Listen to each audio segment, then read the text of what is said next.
Hello everyone, welcome back to my channel. In this video, I'm going to talk about continuous functions between topological spaces. Let's get started. Let me begin with the definitions of neighborhoods and open neighborhoods in topological spaces. Let X be a topological space.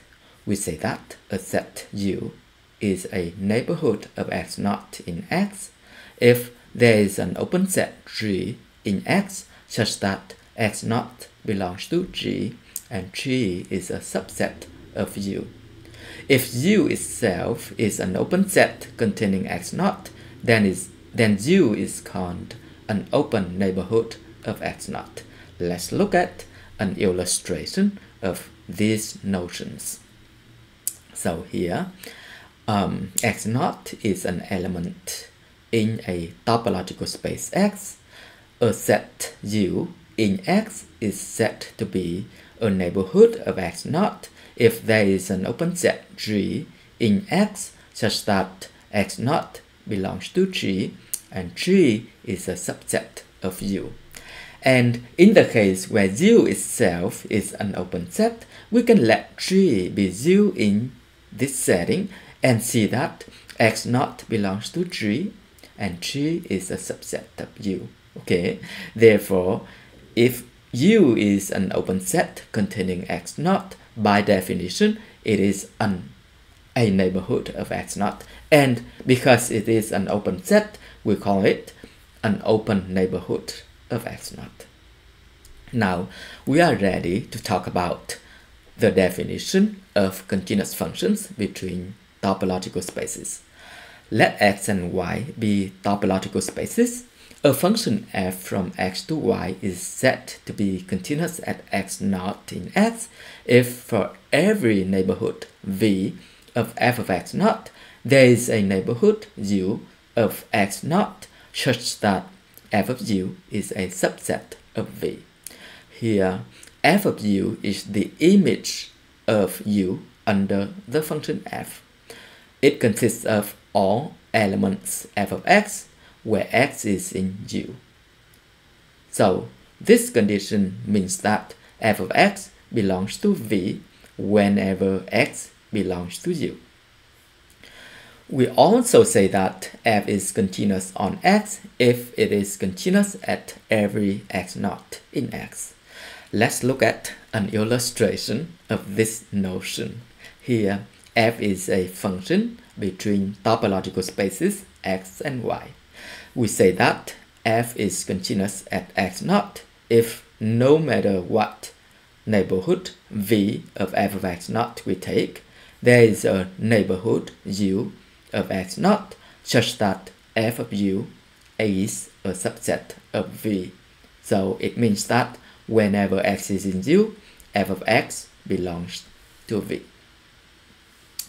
Next, we are going to discuss a theorem involving continuity of functions between topological spaces. Let x and y be topological spaces. A function f from x to y is continuous at x naught if and only if for any open set V containing f of x naught, there is an open set U containing x naught such that f of U is a subset of V. So it means that we can replace we can replace neighborhoods in the definition of continuity by open neighborhoods. Okay, so this is an illustration of this property. So f is continuous at x naught if no matter what open set V containing f of x naught we take, there is an open set U of x naught such that f of U is a subset of V. Now, let's look at the situation in metric spaces. Let x and y be metric spaces. A function f from x to y is continuous at x naught if and only if for any epsilon greater than 0, there is delta greater than 0 such that f of the open ball in X with center x0 and radius delta is a subset of the open ball in Y with center f of x0 and radius epsilon. So this condition can be rewritten as the distance between f of x and f of x0 is less than epsilon whenever x is in x, and the distance between x and x0 is less than delta. How come this is true? Because this inequality means that x belongs to the open ball in x with center x0 and radius delta. And this inequality means that f of x belongs to the open ball in Y with center f of x0 and radius epsilon. So this theorem tells us that f is continuous at x0 if and only if, no matter what radius epsilon we take.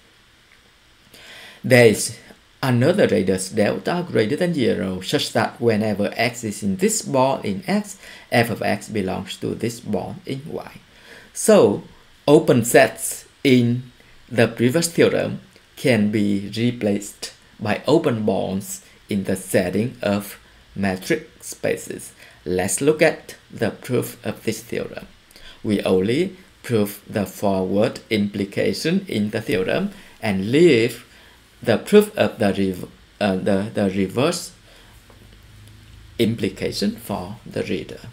Now we suppose that f is continuous at x0, and then we're gonna try to show that for any epsilon greater than 0 there is delta greater than 0 such that this is true. Okay, take any epsilon greater than 0 and we are going to use a very important fact that any open ball in a metric space is an open set. So the open ball with center f of x0 and radius delta epsilon is a subset of Y and it is open. So by the theorem we established earlier, there is an open set U containing x0 such that f of U is a subset of V. So there is an open set U containing x0 such that f of U is a subset of V. Now, since x0 is in U and U is open, by the definition of the metric topology, there is delta greater than 0 such that the open ball with center x0 and radius delta is a subset of U. And thus, f of this open ball is a subset of f of U due to this inclusion. And f of U is a subset of V. So this completes the proof of the forward implication in the theorem. Finally, we are going to talk about continuous functions on subsets of R. In R, we consider the absolute value metric. That means if x and u are in R, the distance dxu is the absolute value of x minus u. And we also consider the absolute value metric on D, where D is a subset of R. So we can apply this general setting to this particular setting and have the following theorem. Let D be a subset of R and let x0 be an element of D. A function f from D to R is continuous at x0 if and only if for any epsilon greater than 0 there is delta greater than 0 such that the absolute value of f of x minus f of x0 is less than epsilon whenever x is in D and the absolute value of x minus x0 is less than delta. The proof of this theorem is very simple because we only need to apply this theorem. Because the distance dy between f of x and f of x0 in that particular setting is the absolute value of f of x minus f of x0. And the distance between x and x0 is the absolute value of x minus x0. Okay, this is an illustration of this theorem. So here x naught is in D, and this is f of x naught.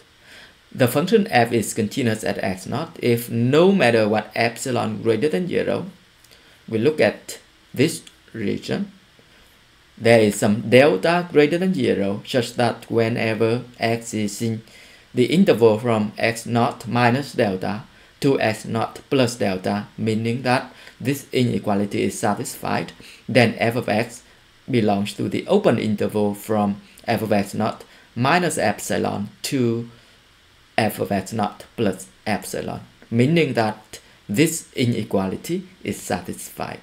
This completes my video about continuous functions on topological spaces. Thank you for watching.